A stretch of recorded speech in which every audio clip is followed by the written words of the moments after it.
அளவற்ற அருளாளனும் நிகரற்ற அன்புடையவனுமாகிய அல்லாஹுவின் திருநாமம் கொண்டு இதனை ஆரம்பிக்கின்றோம்.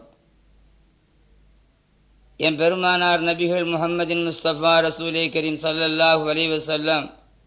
அவர்களுடைய ஒரு துவா பரக்கத்தை கொண்டும் இப்பொழுது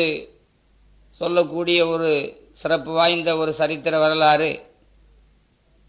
இந்த நவநாகரிகமான உலகத்தில், அதாவது தீனை இழந்து வீணான வழியிலே தன்னுடைய வாழ்நாளை கழித்து கொண்டிருக்கின்ற இந்த ஆகர் ஜமாவான இந்த சந்தர்ப்பத்தில், அதாவது பெண்களிலேயும் அவுலியாக்கள் உண்டு என்று சொல்லக்கூடிய அந்த சிறந்த முறையில் பெண்களில் அவுலியாவாக இந்த உலகத்தில் திகழ்ந்த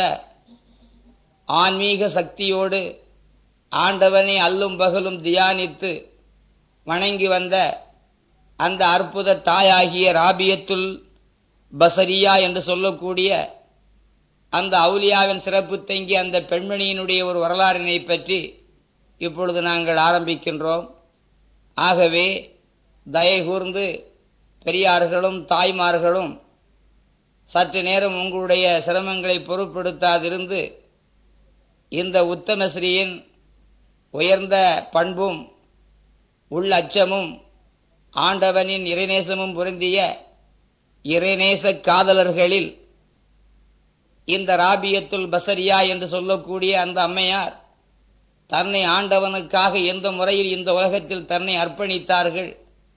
தன்னை ஆட்படுத்தினார்கள், அல்லாஹ்வுடைய இறைநேசத்தை எவ்வாறு அடைந்தார்கள் என்று ஒரு சிறப்பை சிறிது நேரம் இருந்து எல்லாரும் இருந்து சிறப்புற கேட்டு செல்லுமாறு வேண்டிக் கொண்டு வரலாறினை துவங்குகின்றோம்.